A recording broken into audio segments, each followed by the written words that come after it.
Welcome to the Rising Leader Podcast. I'm your host, Mark J. Silverman.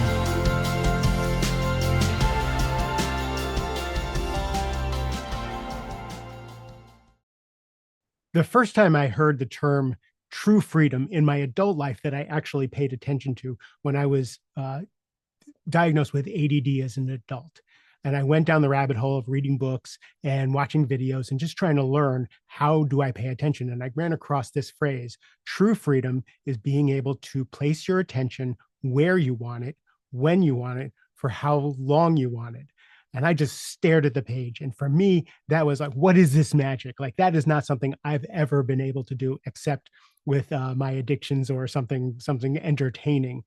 But to do work and to pay attention and stick with something and to keep my word was always a struggle. So that definition of true freedom stayed with me, and I wrote it down everywhere. I even put it in my signature on my email, because it just blew my mind that, yes, that would be freedom for me, to be able to place my attention where I want it, when I want it, for how long I want it.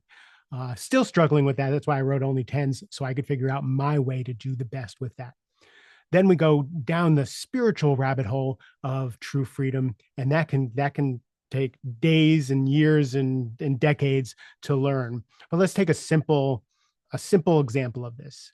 True freedom in a spiritual sense is not being buffeted around by your likes and dislikes, your preferences. Preferences are what traps us in an uncomfortable humanity.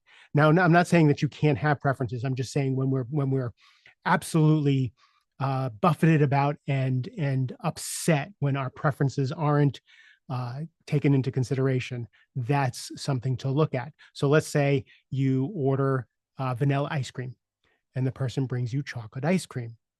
True freedom, if you're someone who isn't able to speak up, true freedom is to be able to say, "Oh, excuse me, I ordered vanilla ice cream. You brought me chocolate."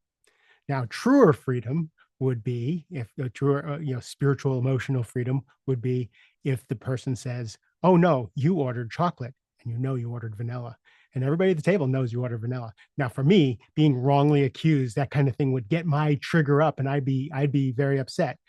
To not take the bait, to not get upset, and to say, actually, I ordered vanilla.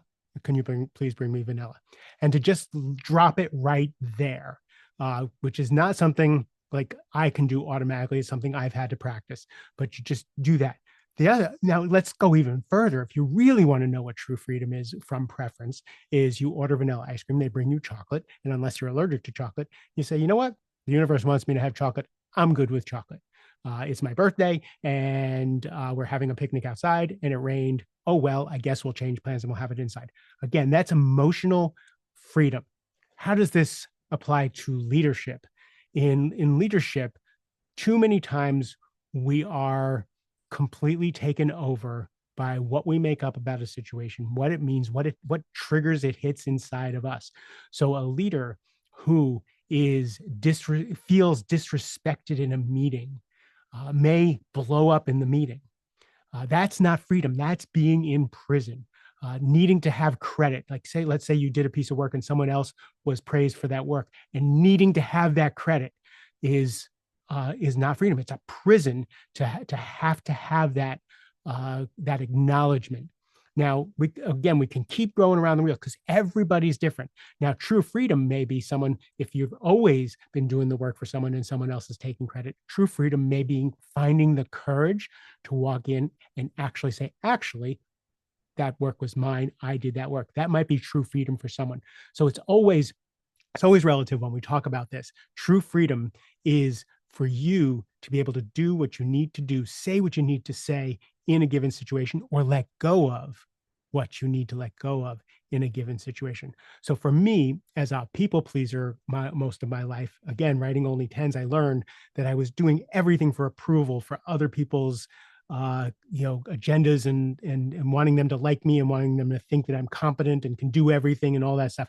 And I learned that I wasn't free. I was a slave to that. So true freedom for me was to be able to set boundaries, to speak up, to talk about my resentments, to actually get it out and to say something.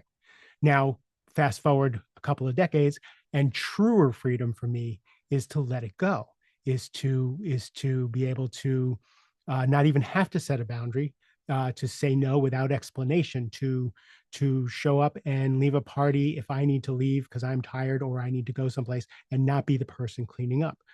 True freedom is also staying. And even though I'm tired, I just did this the other day at a party where there weren't enough people to clean up.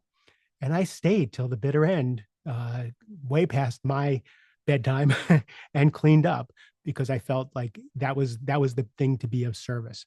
So true freedom is now that we're defining it through all these different scenarios for me is being able to show up and be at choice with how you're going to show up in any given situation, not to have some internal demon from childhood, not to have uh, fears, not to have automatic triggers. All those things dictate how you show up in the world. So, as a leader, the more you can work on, uh, equanimity, emotional equanimity, intellectual equanimity, if you can show up in a manner that's grounded and centered more often, and when you don't, apologize, make it again part of being free. True freedom is having the courage to say, I was wrong, I didn't handle that well, you were right, how can we fix this, that kind of thing. So you always, again, courage, grounded, centered, uh, clean up your mistakes. They say that there's freedom in discipline. So it looks like someone who goes to bed at 9 o'clock every night, gets up at 5:15 every day to exercise, eats a certain food, that they're not free. Now they may be obsessed with their body and they're not free that way. But let's just say discipline actually does bring freedom because you're disciplined towards the things that you say are important to you. That's the same in this emotional and intellectual equanimity that we're talking about. You are free if the less you take the bait. And it's not going to be always, it's never going to be 100%. The less you take the bait in any situation, the more free you are. The more free you are, the more power you have in a situation, the more influencing skills you have in any given situation. If you cannot take the bait and if you can be free of those triggers, you can ask questions to influence. You can be creative. You can learn what people's motivations are and what their resources are and what they need. And the more you do that, the more you can influence. So the discipline to be emotionally, intellectually, and spiritually free in any given situation for me is the most freedom. To be upset by less and less and less things and just free to love. So on my whiteboard, it says true freedom is love in every situation. True freedom is love in every situation. In order for me, the discipline for me to do the work I need to do to show up, to bring love with someone I disagree with someone who's doing something I think is dangerous or wrong, to bring the forgiveness, to show up in a way with love. And that doesn't mean I don't set boundaries or curtail some uh, wrong that I see happening. It means I do it with love. I show up in a different way, and I'm going to be so much more effective that way. So true freedom can be being able to place your attention where you want it, when you want it, for how long you want it. True freedom can be in discipline. True freedom can be in love in all situations. It all depends. But what you want to do is look for, when do you constrain? When do you open up? When do you constrain? When do you open up? That's a surefire giveaway of when you're in prison and when you're free. I love you a ton. Have a great rest of the day.